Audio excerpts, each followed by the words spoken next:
আমাদের এই সার্চিং এর কাজের জন্য ইনফরমেশন গুলো হচ্ছে মেন, যেগুলা আমাদের মেমোরিতে নিতে হবে। যেমন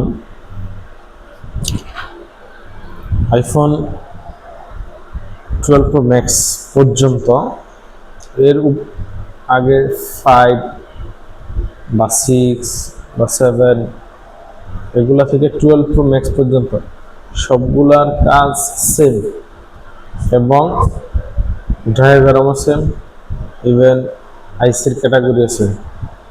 হয়তো বিগ চার্জিং এসি এক এক মডেলেরটা এক এক রকম, ইউটিউব সবগুলোই কিন্তু সেম, নাম্বার আলাদা আলাদা আলাদা লাগানো লাগে, পুরা সিস্টেমটাই একই রকম।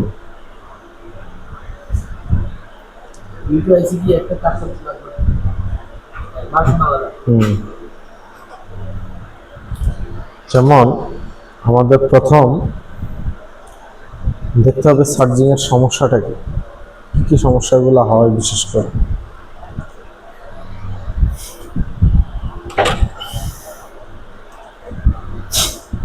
যেমন সমস্যা হয় টোটালি চার্জ হয় না, সমস্যা হয় 0% রিমাইনিং, সমস্যা হয় চার্জ সেভ হয় না, এই তিনটে সমস্যাই হয়।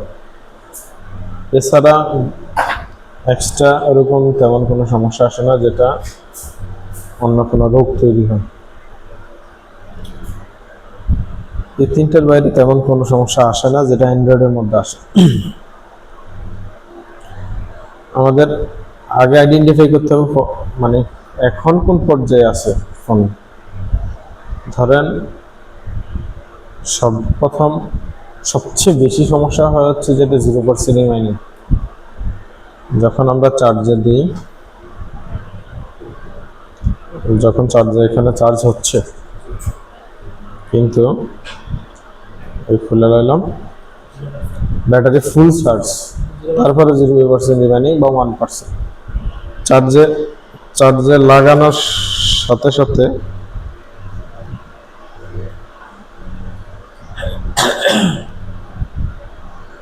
এই সিম্বলটা নিচে এখানে যে পার্সেন্টেজ আসে এখানে 0% রিমাইনিং আসে। সো এইটা একটা রোগ। দ্বিতীয়ত হচ্ছে যেটা টোটালি চার্জ হয় না।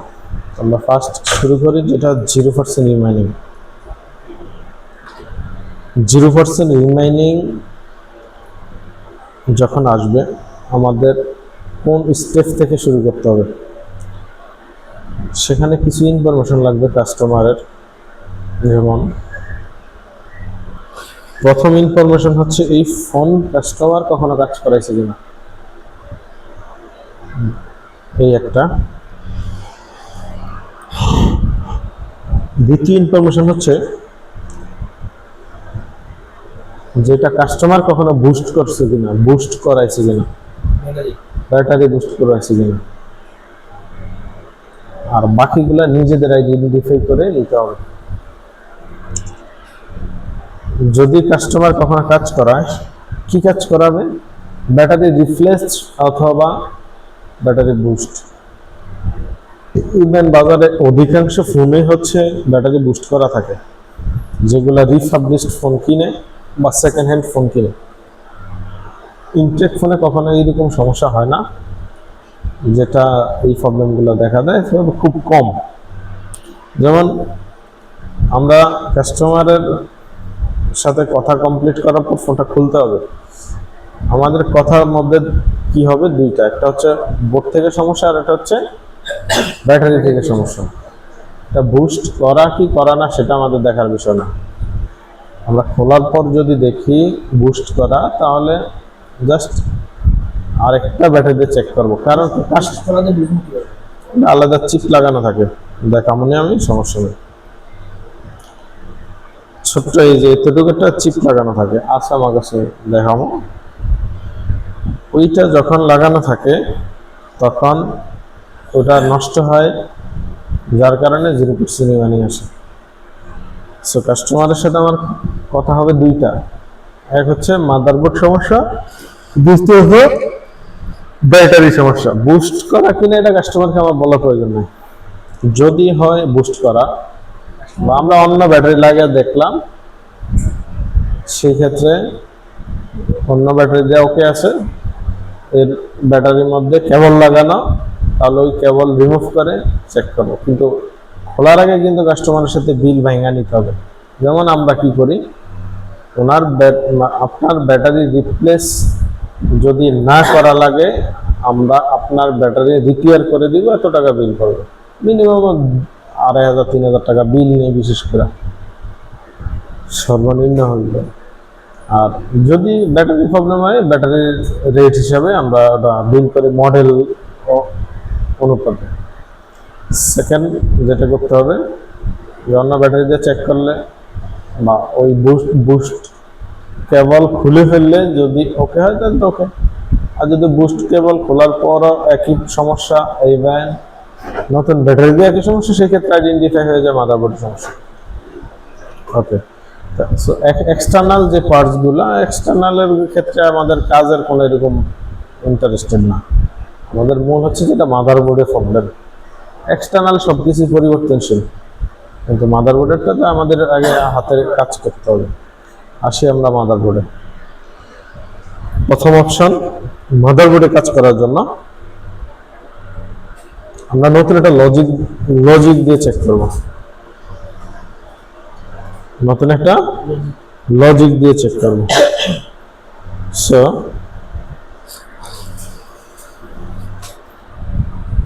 লজিকে একই সমস্যা হওয়ার পর এবার চলে যাব মাদারবোর্ডে। এই সমস্যা হবে বিশেষ করে আইফোন 8 থেকে অল মডেলে সমস্যা হতে পারে। স্টার্ট করি আইফোন 8।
আইফোন 8 থেকে যখন হবে, আমাদের মাদারবোর্ডের প্রথম চেকিং স্টেপ হচ্ছে ব্যাটারি কানেক্টর।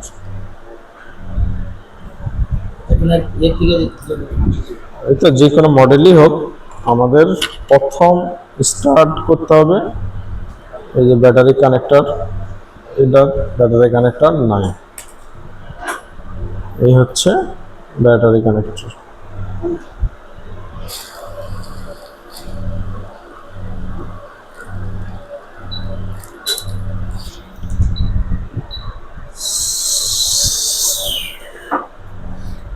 সেকেন্ড চেকিং করতে হবে ব্যাটারি কানেক্টরের এই যে এসএনসি লাইন, এখানে যে চিকন দুইটা লাইন, দুইটা হোক চারটা হোক যে কয়টা হোক, এই লাইনের এসএনসি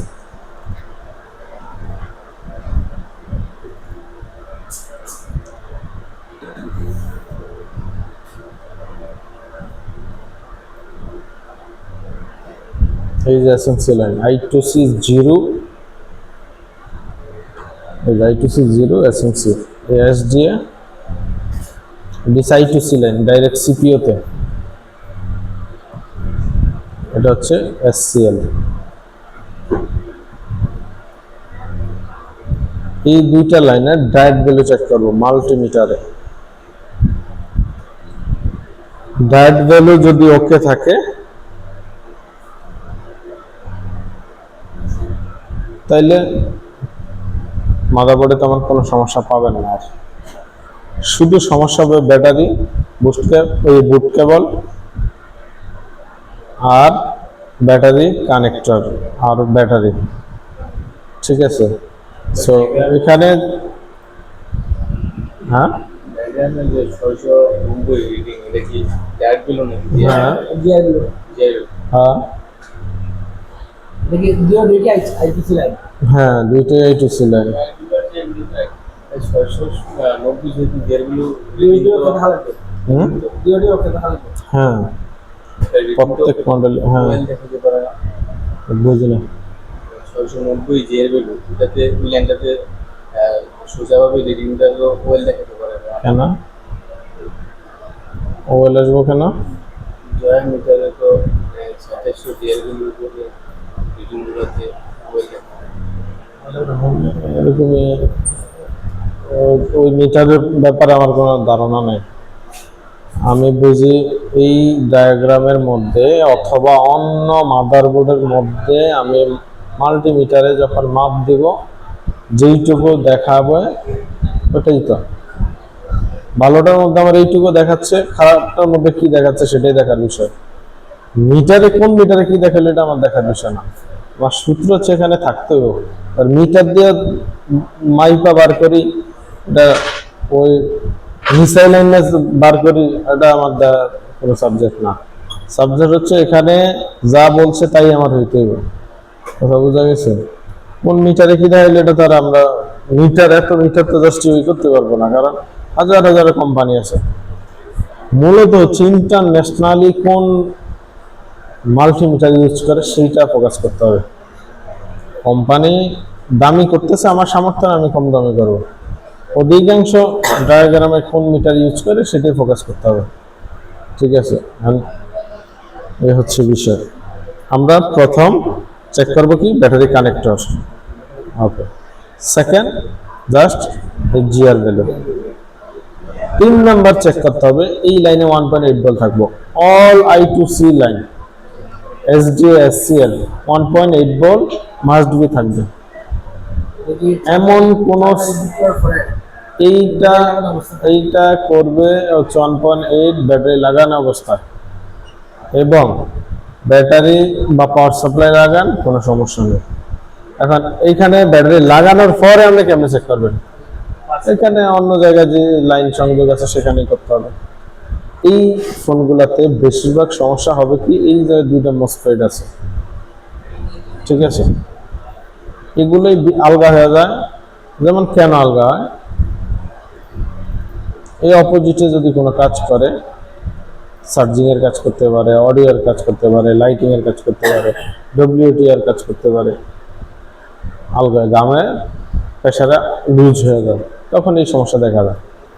সো সেই ক্ষেত্রে আমাদের এই মসফেটগুলোই বেশিরভাগ সমস্যা হয়। আর ব্যাটারি কানেক্টর যখন আমরা এখানে মাপ দিব ডায়োড ভ্যালু আছে, তার মানে ওকে, নাই মানে সমস্যা। আর যখন এটাতে না থাকবে তখন এই লাইন আসছে কোথায়? এখানে এই যে এসএমসি লাইন, ঠিক আছে। সেকেন্ড, এই সেম লাইন, এটা এই নাম মনে রাখতে হবে, হ্যাঁ। এই হচ্ছে আইটিসি 0 এসএমসি এসসিএল। তাইলে এই লাইনটার সাথে এটা সম্পর্ক থাকবে। যখন এটা নষ্ট হয়ে যায় তখন এটা ডিসকানেক্ট হয়ে যায়। সো যখন এখানে ওয়েল দেখাবে, এই জায়গায় ভ্যালু আসছে, জাস্ট এটা জাম্পার করে দেবে, শেষ। এখানে 3টা লাইন, এটার কোনো প্রয়োজন নেই, এইটার কোনো প্রয়োজন নেই। এটা জাম্পার করার পর ভ্যালুর পরিমাণ চলে আসবে যে এইটুকু, 350 বা 400 বা 450, ঠিক আছে। এখানে এত আছে, এর থেকে কম বেশি হবে। এই 1.8 ভোল্ট এজেন্ট S2 লাইনের জিআরটা অ্যাডজাস্ট হওয়ার কারণেই এখানে ভ্যালু আছে 691। যখন মোসফেট জাম্পার হবে তখন তো এটা কমে যায়, তখনই ভ্যালুর পরিমাণ কমে যায়। কারণ এটা জাম্পার করে দিছি, ভ্যালু কমে গেছে, ওই ডায়াগ্রামের মধ্যে এত আছে, আমার এখন কেন আইতাছে না সেটা চিন্তা করা যাবে না। আমাদের জাস্ট চিন্তা করতে হবে এই লাইনের ভ্যালু কতটুকু সেটা। যখন আমরা এইটা জাম্পার করবো লাইন ওকে যাবে, এখানে জিআর আছে এখানে নাই, তার মানে জাম্পার হবে। এখানেও জিআর নাই, তখন এই হচ্ছে এই লাইন কোথায় গেছে সেটা দেখতে হবে। যেমন এই যে এখানে একটা রেজিস্ট্যান্স আছে, এলআইটিসি 0, আর মানে রেজিস্ট্যান্স, সি মানে ক্যাপাসিটর, ঠিক আছে। এই লাইন এখন যাবে কই, সিপিইউতে। এই ওকে মিছিলে ডাইরেক্ট সিপিইউ। হ্যাঁ, যখন সিপিইউতে মিসিং হবে তখন মাসবি সিপিইউ থেকে একটা লাইন বের করতে হবে। এই ছাড়া 0% রিমাইনিং আর কোথাও থেকে হবে না, ঠিক আছে। জাস্ট এই 0% রিমাইনিং এর কাজ এইটুকু, অল মডেল। সবচেয়ে বেশি সমস্যা iPhone 8, iPhone 8 plus, iPhone x, XS max, XS, অন্যগুলো তেমন একটা হয় না। আরেকটা সমস্যা হবে যেটা আইফোন 11, এটা যদি এই লাইন মিসিং হয় আর কোনোদিনও ঠিক হবে না। আমি বলি, শুধু এলিভেন না। হ্যাঁ, অনলি 11, অনলি 11।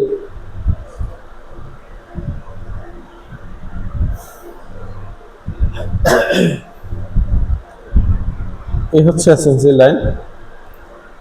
আমাদের এই সমস্যা যখন আসবে আইফোন 11 এর ভিতরে, প্রথম চেক করবো আমরা অ্যাক্সেসরিজ, তারপর চেক করবো কানেক্টর, তারপর লাইন। এই লাইনে যখন দেখবো জিআর মানে এটা দ্বিগুণ, 350 দ্বিগুণ, দ্বিগুণ বলতে হয় 900, 1000, 1200, 1500 এরকম হয়, যেগুলো সমস্যা হবে কিচ্ছু করবে না, ডাইরেক্ট দিয়ে দিবেন। যদি হয় এই দুইটা লাইনেই এই সমস্যা হয়, যে কোনো একটা সমস্যা হইতে পারে, বা দুইটা হয়, একটা হবে তাও রিসিভ হবে না, দুইটা হবে তো রিসিভ হবে না। এটা মাদারবোর্ডে যখন সমস্যা হবে এটা রিসিভ করারই দরকার নেই, এটা কোনোদিন আর ওকে করতে পারবে না। এটা সিপিইউতে ডাইরেক্ট লাইনটা পোড়া জায়গা, এটা কখনো রিপেয়ার হয় না। সিপিইউর এমন জায়গায় লাইন, হ্যাঁ, সিপিইউর এমন জায়গায় লাইন সেটা বের করা পসিবল হয় না। এই লাইনের ভ্যালু ঠিক আছে, এই লাইনের ভ্যালু ঠিক আছে, অ্যাক্সেসরিজ রিপ্লেস করলে কিন্তু রিপোর্ট চলে আসবে। ব্যাটারি কানেক্টর হতে পারে বা ব্যাটারি হতে পারে, এরপরে তার কিছু না, এইটুকু, ঠিক আছে। এই রোগের জন্য অল মডেলের সেম প্রসেস, কোনো আর কিছু নেই। আমরা ওই যে এসএনসি লাইনে তো ইয়ার বোর্ড পাবো 1.8, 1.8, আর এই এসএনসি লাইনে যত জায়গায় গেছে সব জায়গায় তো 1.8। হ্যাঁ,